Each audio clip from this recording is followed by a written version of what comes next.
June 5, 1942, 5:17 a.m. South of Gazala, Libya. The desert is silent for a moment too long. Inside a British Matilda II infantry tank, the air is thick with cordite and sweat. The crew can hear the low grind of their own engine, the crunch of sand under 30 tons of steel. Through the narrow vision slit, the horizon shimmers in the early heat. Ahead, German anti-tank guns flash harmlessly against their armor. The Matilda has earned its nickname, the Queen of the Desert, nearly invulnerable. Then something else fires. A crack splits the morning, sharp, violent, impossibly loud.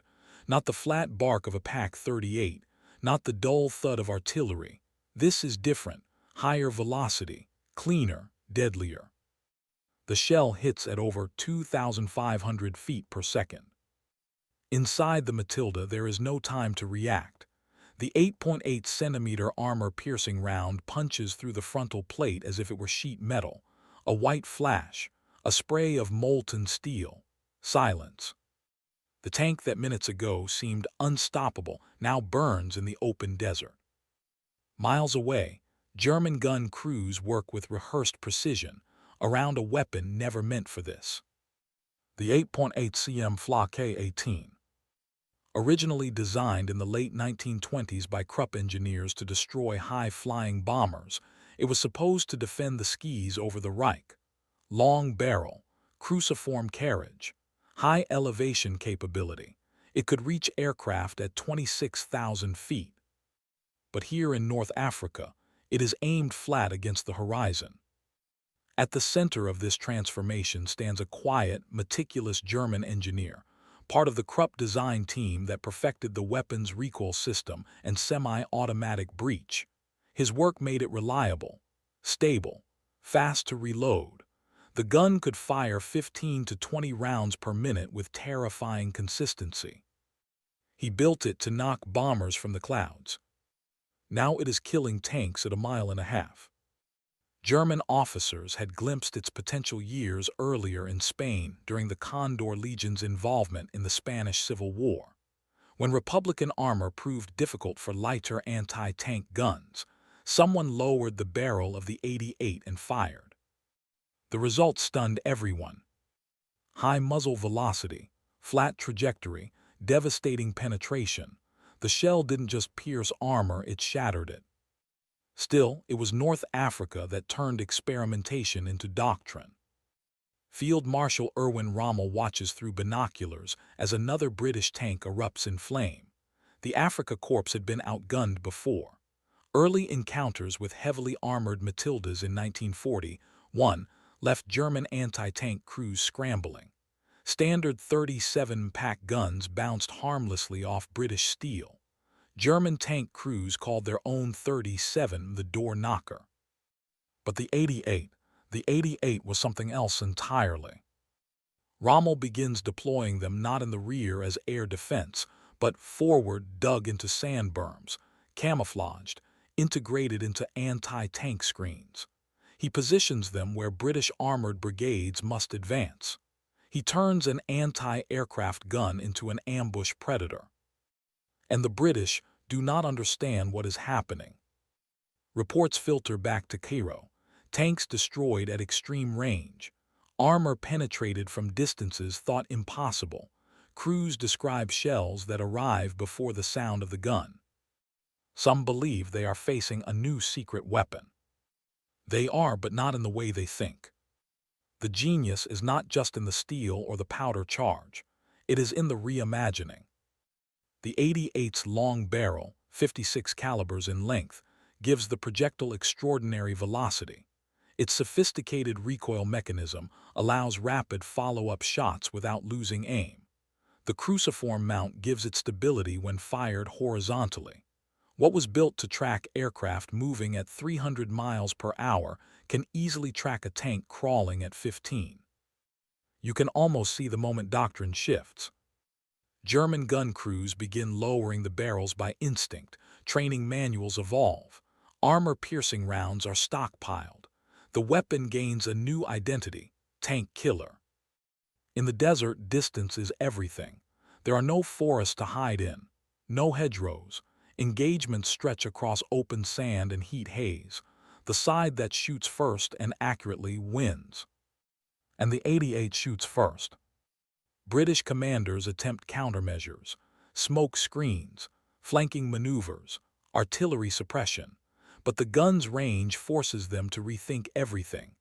Tank assaults that once relied on armor thickness now require reconnaissance, coordination, and caution. The psychological effect spreads faster than the tactical one. Tank crews begin scanning every ridgeline for the telltale silhouette, the long barrel, the angular shield, the cross-shaped carriage legs dug into sand. Even when it is not there, they imagine it. Fear becomes part of the battlefield equation. And Rommel knows it. He writes in dispatches about the excellent performance of the 88 against British armor. He requests more. He integrates them into mobile battle groups, combining them with Panzer III and IV units to create layered defenses. The 88 becomes the backbone of German anti-tank strategy in Africa. But North Africa is only the beginning. Because while British crews are learning to fear the 88 in the desert, something even larger is unfolding in the east. Vast plains, endless horizons, and a new tank the Germans did not expect. The T-34. And when the 88 meets Soviet armor for the first time, its legend will either collapse or become immortal. October 6, 1941. Near Mtsensk, Soviet Union. Cold rain turns the Russian earth into glue. German Panzer III tanks sit half-sunken in mud, their narrow tracks spinning uselessly. Mechanics curse. Officers shout. Somewhere beyond the tree line, engines rumble deeper, heavier than anything the Germans have heard before. Then they appear. Dark green shapes crest the ridge, sloped armor, wide tracks, long 76.2 guns, the new Soviet T-34. A German 37 pack fires. The round strikes the front plate of the lead T-34 and ricochets into the mud. Another shot, another harmless spark. Inside the German lines, disbelief spreads faster than panic. The door knocker has met a door it cannot open. Colonel General Heinz Guderian will later describe his shock at encountering the T-34's armor and mobility. Sloped plating deflects shells. Wide tracks glide through mud that traps German vehicles. The Wehrmacht, so confident weeks earlier, suddenly faces something it did not plan for. And once again, someone lowers the barrel of the 88. FlaK batteries, positioned behind the lines to protect against Soviet aircraft, are hastily rotated forward.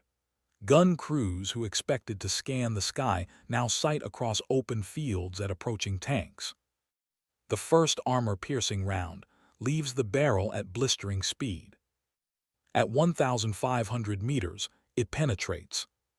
The T-34, so impervious to smaller calibers, shudders under the impact. Flames burst from the engine deck. Soviet infantry scatter. The 88 has found a new proving ground. Unlike the desert, the Eastern Front is vast beyond comprehension. Engagements stretch across rolling farmland, forests, and frozen plains. Distances are enormous. Visibility can be crystal clear or swallowed in snow. Here, range is not just an advantage, it is survival. German doctrine begins to evolve rapidly. Reports from the front emphasize one fact: only the 88 can reliably destroy T-34s and KV-1 heavy tanks at long range. Panzer units start coordinating directly with FlaK batteries.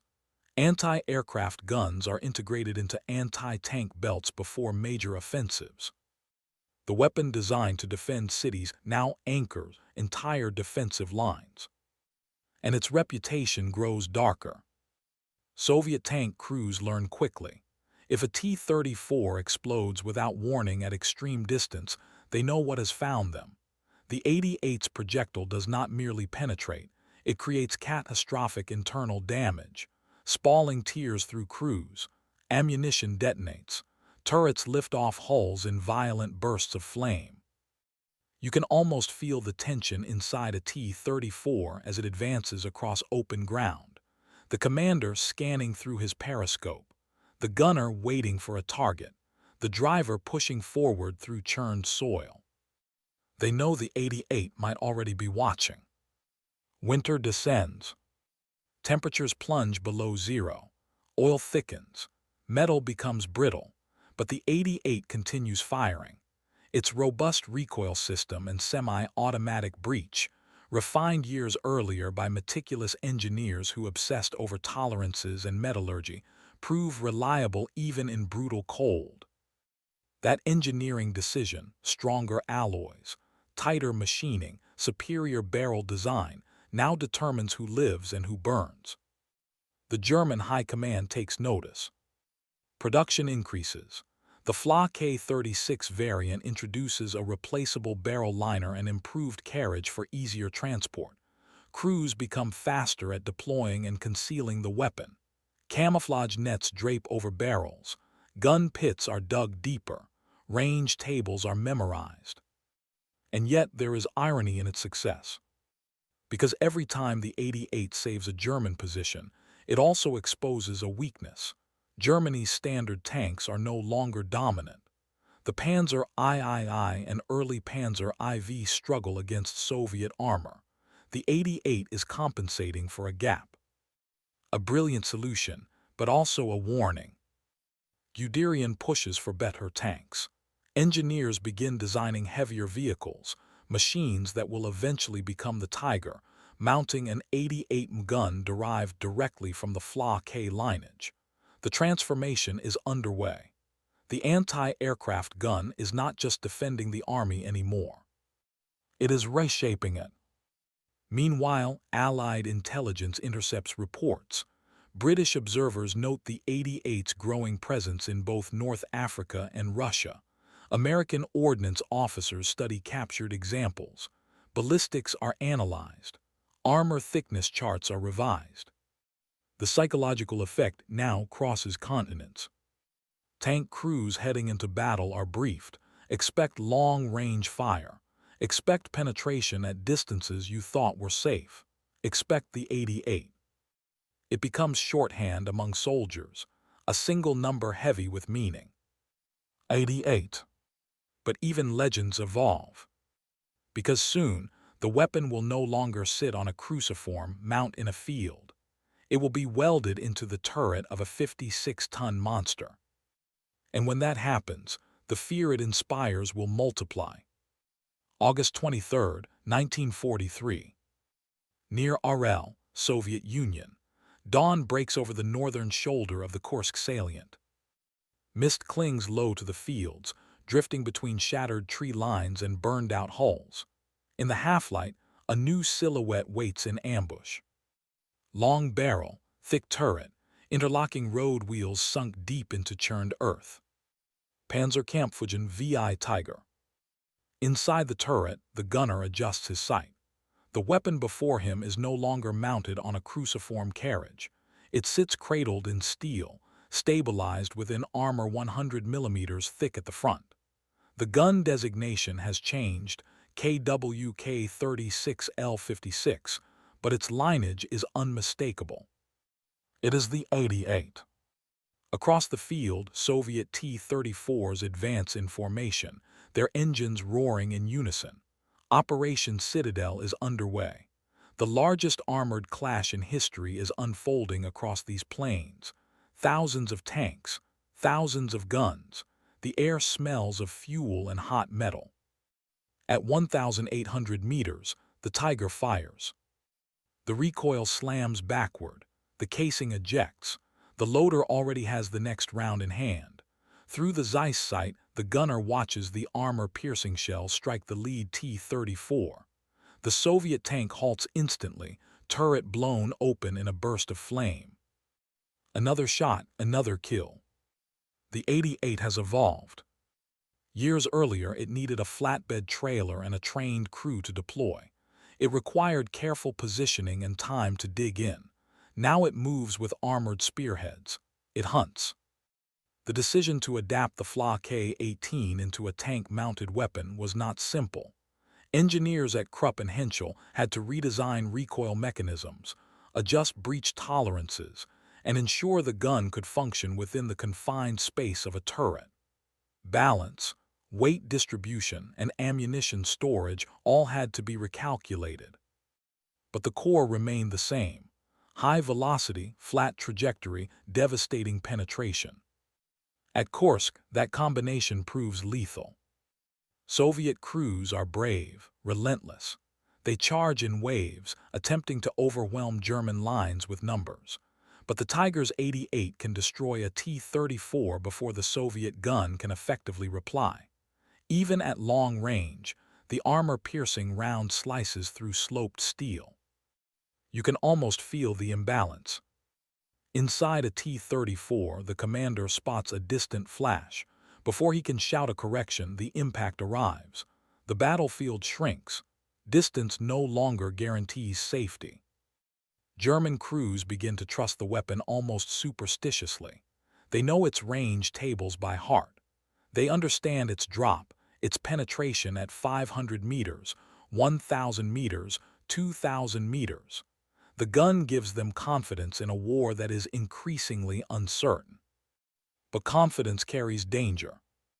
The Tiger is powerful, yes, but it is heavy, slow to produce, mechanically complex. Its fuel consumption is immense. Every time it fires that magnificent 88, it announces its position to artillery and aircraft. And the Allies are learning. By 1944, British and American forces landing in Normandy have studied the 88 extensively. Sherman tank crews are briefed in stark terms: never engage a Tiger head-on, flank it, use numbers, call artillery, call air support. The weapon that once shocked Allied commanders now shapes their doctrine. American tank destroyer units, equipped with M10 and later M36 vehicles, are trained to counter long-range threats. British Fireflies mount the 17-pounder gun specifically to penetrate German heavy armor at distance. The arms race intensifies. In the hedgerows of Normandy, visibility shrinks. Engagement ranges drop dramatically. The Tiger's long reach becomes harder to exploit. Ambush replaces open-field duels. Artillery saturation replaces single-shot dominance. And slowly, the balance begins to shift. The 88 is still deadly, still feared, but it no longer guarantees supremacy. Allied aircraft dominate the skies. Jabos, fighter-bombers, hunt German armor relentlessly. Supply lines falter. Fuel grows scarce. Tigers are abandoned for lack of gasoline rather than destroyed by enemy fire. The weapon that once redefined battlefields now fights within a shrinking world. Yet its reputation endures. Ask a British tanker who survived North Africa. Ask a Soviet crewman who crossed the steppe in 1943. Ask an American GI who faced a Tiger near Villers-Bocage. They will all remember the same thing: the crack of the gun, the flash on the horizon, the sudden violence at impossible range.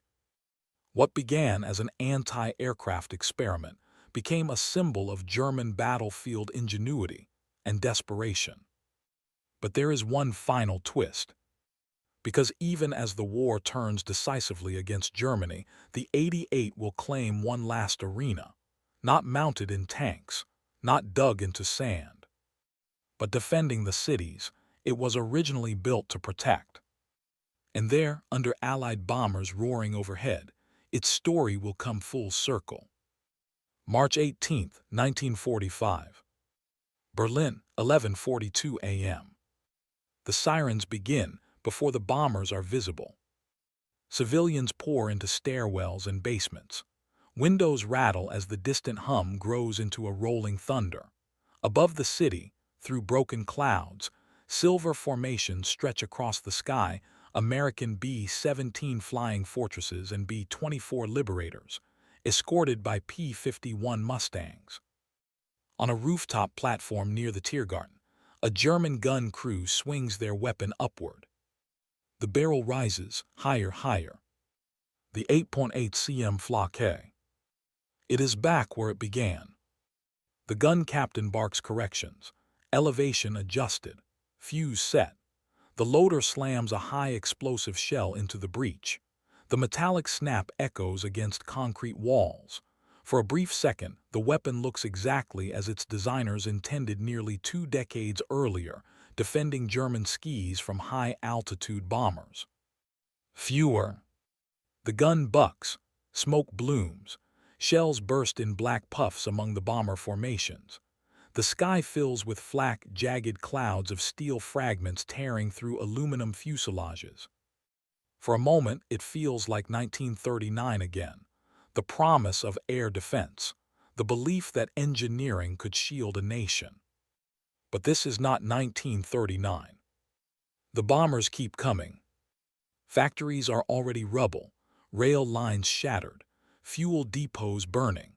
The once proud weapon that reshaped battlefields now fires in defense of a collapsing Reich. And yet it is still deadly.